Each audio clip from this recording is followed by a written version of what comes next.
विश्व युवा कौशल दिवस के अवसर पर सीएम योगी आदित्यनाथ लखनऊ में क्या कुछ कह रहे हैं, सुनिए। 150 आईटीआई को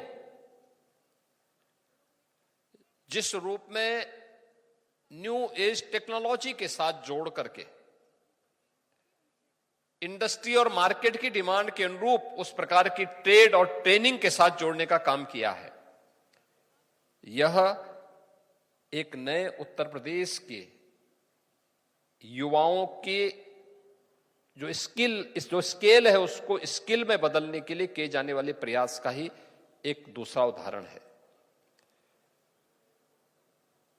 ये 150 आईटीआई केवल आईटीआई न रहे, बल्कि यह हब एंड स्पोक मॉडल पर काम कर सके।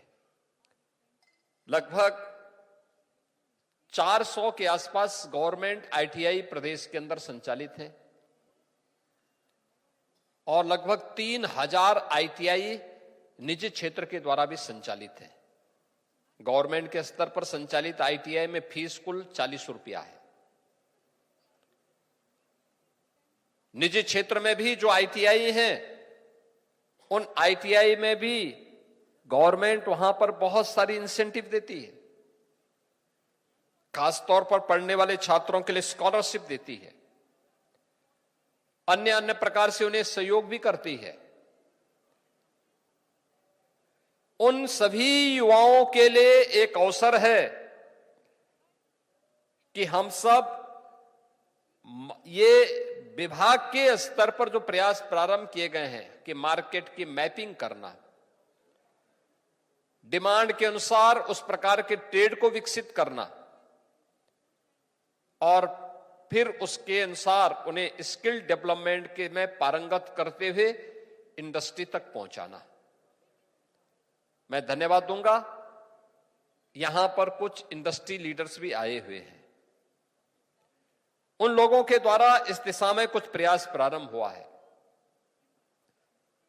आपने पिछले 8 वर्ष के अंदर इस बात को महसूस किया होगा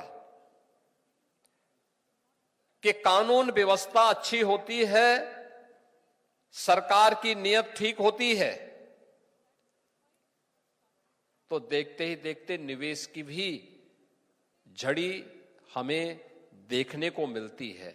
15 लाख करोड़ रुपए से अधिक के निवेश के प्रस्ताव यूपी के अंदर आए और 15 लाख करोड़ के ये सभी निवेश के प्रस्ताव प्रदेश के अंदर युवाओं के लिए नए अवसर भी प्रदान करते हैं। यानी इन 15 लाख करोड़ रुपए के निवेश के जो प्रस्ताव हमने ग्राउंड ब्रेकिंग करवाए हैं, प्रस्ताव हमें 45 लाख करोड़ के प्राप्त हुए, लेकिन जिन्हें अब तक शिलान्यास करके प्रोडक्शन के साथ जोड़ा गया है, ये 15 लाख करोड़ रुपए से ऊपर के हैं। इनमें लाखों युवाओं के लिए नौकरी के अवसर हैं और इसीलिए मैं बार बार कहता हूं कि इन इंस्टीट्यूशंस को इंडस्ट्री के साथ हमें जोड़ना पड़ेगा, क्योंकि अगर ये जुड़ेंगे तो उस इंडस्ट्री की डिमांड क्या है, उसकी मांग क्या है, उसके अनुरूप हम कार्य।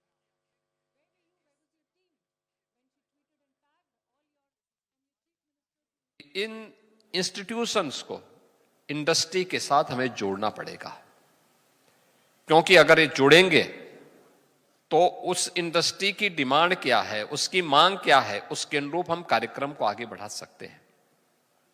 और इसी में एक नया प्रयास प्रारंभ हुआ है कि इंडस्ट्री के साथ जुड़ने वाला यह युवा अपने प्रोजेक्ट वर्क को इंडस्ट्री के अंदर पूरा करे। इस दौरान उसे पीएम और सीएम इंटर्नशिप की स्कीम के साथ जोड़ करके 5000 रुपया महीना भी 1 वर्ष तक गवर्नमेंट उसे उपलब्ध करवाएगी। यानी मां बाप के ऊपर वह बोझ नहीं बनेगा, बल्कि स्वयं कमाने वाला वहां दिखेगा। और उसके बाद 1 वर्ष के बाद उस अनुभव का लाभ लेते हुए अगर इंडस्ट्री में काम करना चाहता है तो इंडस्ट्री उसका सिलेक्शन भी कर सकती है, और नहीं तो मार्केट में उसकी डिमांड इतनी ज्यादा होगी वो स्वयं ही उसके अनुरूप अपने लिए कहीं भी काम की तलाश कर सकता है।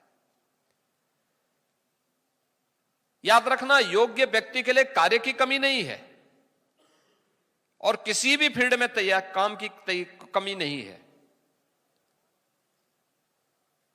हम लोगों ने पिछले 8 वर्ष में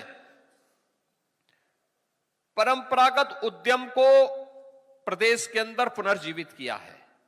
1 डिस्ट्रिक्ट 1 प्रोडक्ट की हमारी जो नीति रही है, इसके अंतर्गत उत्तर प्रदेश के अंदर 1.5 करोड़ से अधिक लोगों को रोजगार की सुविधा प्राप्त हुई।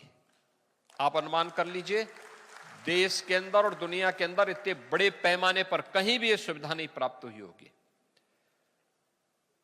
मुख्यमंत्री विश्वकर्मा श्रम सम्मान योजना और पीएम विश्वकर्मा योजना के माध्यम से परंपरागत हस्तशिल्पी और कारीगरों के लिए भी उन्हीं के यहां ट्रेनिंग के कार्यक्रम के साथ साथ उन्हें टूल किट उपलब्ध करवाना और फिर उन्हें बैंकों के साथ जोड़ने का कार्यक्रम, यह भी एक अभिनव कार्यक्रम और सफलतापूर्वक इसको भी आगे बढ़ाया गया। 1 लाख से अधिक युवाओं, 1 लाख से अधिक लोगों को इस ट्रेनिंग के साथ जोड़ा गया और उन्हें सफलतापूर्वक अपने कारोबार के साथ जोड़ा गया, जो जिसके बगैर हमारी अर्थव्यवस्था, ग्रामीण अर्थव्यवस्था तो चल ही नहीं सकती।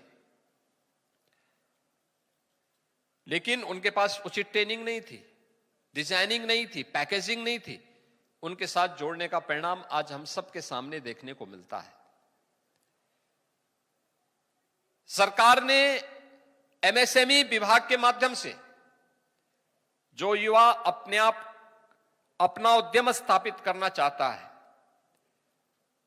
जो युवा स्वयं का स्टार्टअप स्थापित करना चाहता है, उसके लिए सीएम युवा के नाम पर एक नई स्कीम निकाली।